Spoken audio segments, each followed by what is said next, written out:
Новините от Русе на 30 октомври. Кметът на Русе Пламен Стоилов подписа Хартата за многостепенно управление на Европа. Документът бе приет на 3 април тази година от Комитета на регионите, който препоръчва на всички местни и регионални власти на Европейския съюз да се придържат към нейните принципи.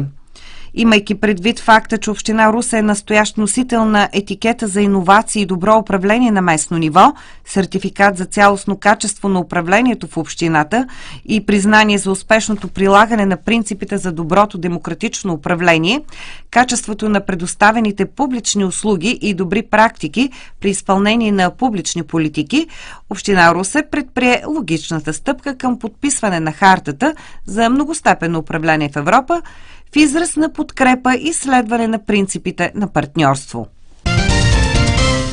16 учители от Русе са номинирани за наградата "Посланник на свободния дух в моето училище". В рамките на конкурса, ученици от всички училища на територията на общината имаха възможност да номинират преподавател, който според тях е достоен да бъде отличен със званието "Посланник на свободния дух". В навечерието на един от най-българските празници, Деня на будителите, екипът на Общинска фондация Русе-град на свободния дух фокусира вниманието върху учителите в общината с убеждението, че те са носители на промяната и са призвани да запалят искрата на знанието и таланта. Утре на 31 октомври от 11 часа на тържествена церемония в Буда Хаус кафе библиотека ще бъдат обявени победителите и връчени наградите от конкурса. По случай Деня на народните будители на 1 ноември в зала Европа от 18 часа ще се проведе национална хорова среща Русе 2014. Организатори и тази година са Община Русе и Общински младежки дом. В хоровата среща участие ще вземат хор Свети Георги Победоносец към Общински младежки дом Русе, вокална формация Хорал при Катедрален храм град Варна и дамска хорова формация Мистика от Добрич. Началото на срещата ще бъде дадено с химна на България, изпят от трите хора, а след това всеки един от тях ще представи своята програма. На изпълненията може да се насладите и на 2 ноември от 10 часа в църквата Света Богородица. Входът е безплатен. Търговешкият театър гостува в Русе с пиесата "Да се влюбиш в Пеперуда" от Леополд Герш с участието на Параскева Джукелова. Автор на сценичната версия е режисьорът Александър Илинданов, музикалното оформление на Ивайло Брусовски. В актьорския екип са Параскева Джукелова, Теменуга Первазова, Ивайло Брусовски и Симеон Велков. Представлението е на 3 ноември от 19 часа в Канев център. И от културните към полицейските новини. 38 нарушения за скорост са констатирани в рамките на полицейска операция на територията на Областна дирекция на МВР Русе по линия на ТИСПОЛ за засилен контрол над скоростните режими за периода от 10 часа на 29 октомври до 10 часа днес. В специализираната полицейска операция взеха участие 24 полицейски служители на общо 44 точки за контрол.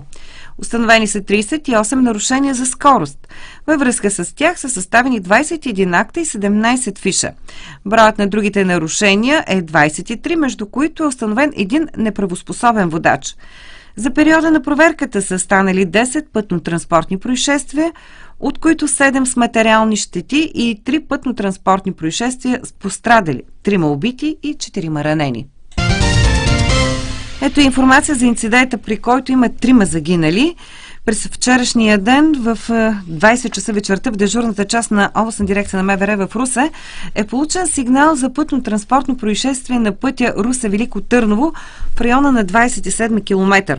В тъмната част на денонощието и в условията на мокра пътна настилка, водач на лек автомобил Peugeot 306 с ловешка регистрация е напуснал пътното платно и се е блъснал в дърво. В резултат на удара на място в автомобила са загинали 3 мъже.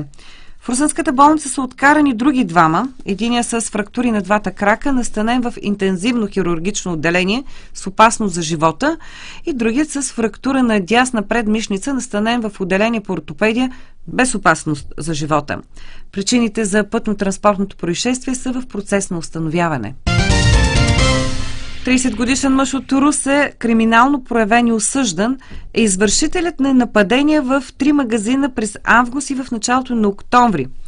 Ще припомням, че на 19 август в магазин за хранителни стоки на булевард Христо Ботев мъж с маска влязъл в магазина, заплашил продавачката с гаваем нож и извършил грабеж на 170 лева от оборота на магазина. На 10 октомври продавачка в денонощен магазин на улица Борисова е сигнализирала, че мъж с плетена шапка на главата я е заплашил с нож и отнел кутия цигари, бира и наргиле. Всичко на обща стойност 50 лева.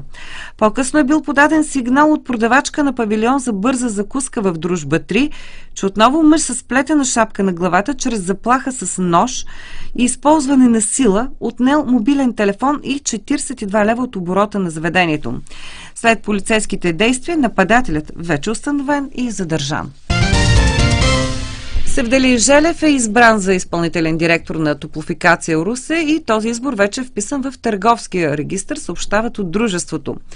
Промяната се наложи от избирането на инженер Георги Недев за депутат в 43-то Народно събрание. До сега Севделий Желев е бил ръководител на направление управление на активите. 452 см е нивото на река Дунав край Русе.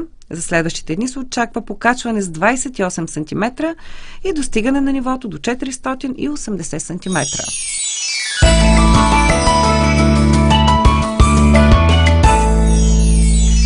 Ясно и без валежи ще бъде времето през утрешния ден. Минималните температури около 7, максималните до 14 градуса.